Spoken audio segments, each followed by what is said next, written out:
छोटी छोटी दो बातों को कहकर आज के अपने इस शब्दों को विराम दूंगा और कार्यक्रम को आगे बढ़ाऊंगा। एक छोटी सी कहानी है।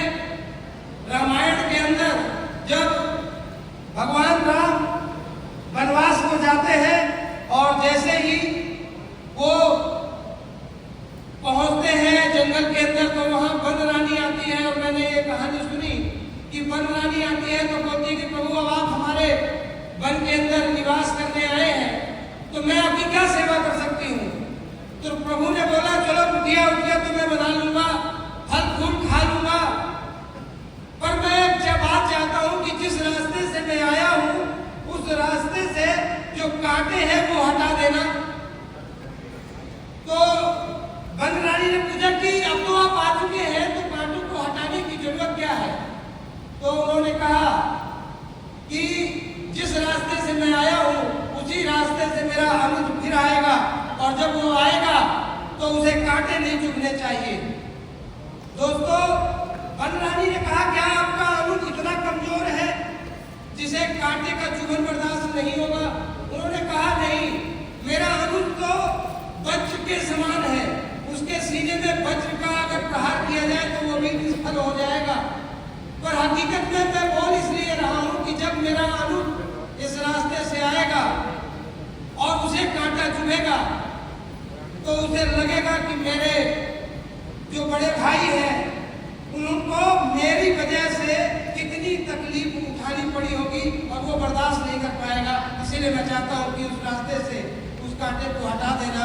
दोस्तों, इस बात से मुझे भी समझ में यही आया कि जो अपलाइन होता है ना वो राम की तरह होता है और डाउनलाइन को हमेशा चाहता है कि जिस रास्ते से मैं जा रहा हूं उस रास्ते में कभी भी कांटे चुभने ना पाए और उन कांटों को बचाने के लिए, उन कांटों को रास्ते से निकालने के लिए SOS का प्रोग्राम रखा जाता है।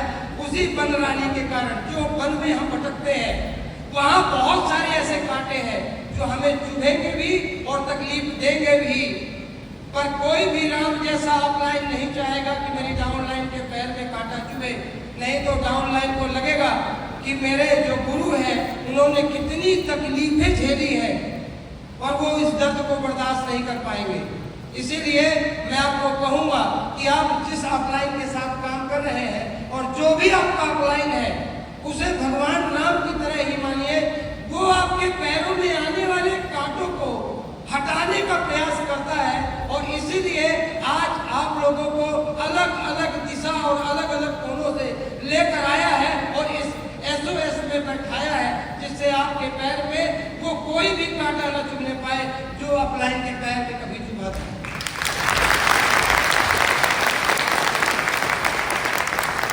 दोस्तों, दूसरी बात जिसे मैं कहकर आज की अपनी बारी को विराम दूंगा और कार्यक्रम को आगे बढ़ाऊंगा।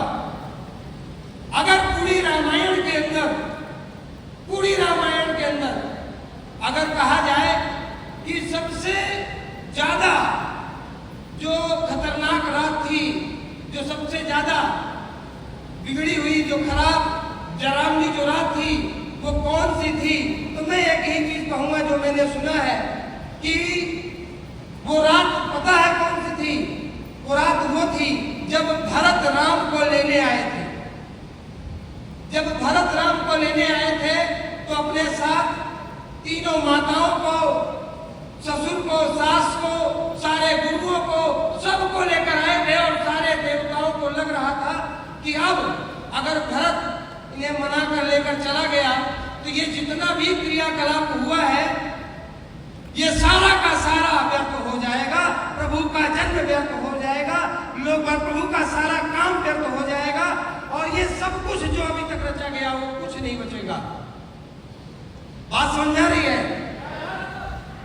और इसलिए क्योंकि अगर भगवान राम मोह में पड़कर अपने क्योंकि पिताजी खत्म हो चुके थे, उसी दिन उनको पता चल रहा था, माताओं का मोह, भाइयों का मोह, गुरुओं का मोह, रिश्तेदारों का मोह, समाज का मोह, पद का मोह, ऐसे हजारों मोह थे जिस पे पढ़कर प्रभु राम वापस जा सकते थे। इसीलिए पूरी रामायण के अंदर सबसे बड़ी रात थी वो वही रात थी जब भगवान राम को उनके भाई बुलाने आए, पर भगवान राम ने जनमत का साथ नहीं दिया। मैं आपको बताना चाहूंगा कि उन्होंने जनमत का साथ दिया। जरूरी नहीं है कि जब जन हमेशा बोले वो सही ही हो। उन्होंने जनमत का साथ नहीं दिया, प्रेम का साथ नहीं दिया, हृदय का, कायाकल्प का और जितनी भी आशाएं थी उनका साथ न देते हुए उन्होंने नीति का साथ दिया। और नीति ये कहती थी कि पिता को वचन दिया है तो 14 साल वन में बिताएंगे। मैं आपको बताना चाहूंगा कि मेरे दोस्त, हकीकत में AWPL की सबसे बड़ी रात आपकी कौन थी? दोस्त, आपकी AWPL की सबसे बड़ी अगर कोई रात थी तो वो 31 तारीख की रात थी, जब आप अपने भाई बहन माँ बाप के प्रेम में पड़ के हो सकता है कि बोल देते कि मैं ऐसे उसमें नहीं जाऊंगा।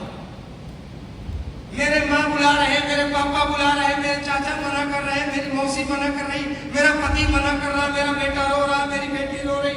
और ये आपकी जिंदगी में जिस तरीके से प्रभु राम की जिंदगी में भरत मिलाप की रात सबसे बड़ी थी, आपके यहाँ आने के पहले की वो रात सबसे बड़ी थी, क्योंकि उस रात में कुछ भी हो सकता था। आपका आना संभव भी था और असंभव भी था। आप अपना आना स्वीकार कर भी सकते थे, कैंसिल कर भी सकते थे। मैं आपको बताऊं, आपने प्रभु राम की तरह उस रात को पार करके नीति का साथ दिया है। और अगर नीति का साथ दिया है और आपने नीति अपनाई है कि मैं AWPL की नीति में चलकर सफलता पाऊंगा, तो दोस्त अब आने वाला 4 दिन, जैसे प्रभु राम के जीवन में 14 वर्ष थे, उन्होंने नीति के साथ 14 वर्ष निभाए, आने वाला 4 दिन नीति के साथ निभा कर देखना, ये स्टेज आपका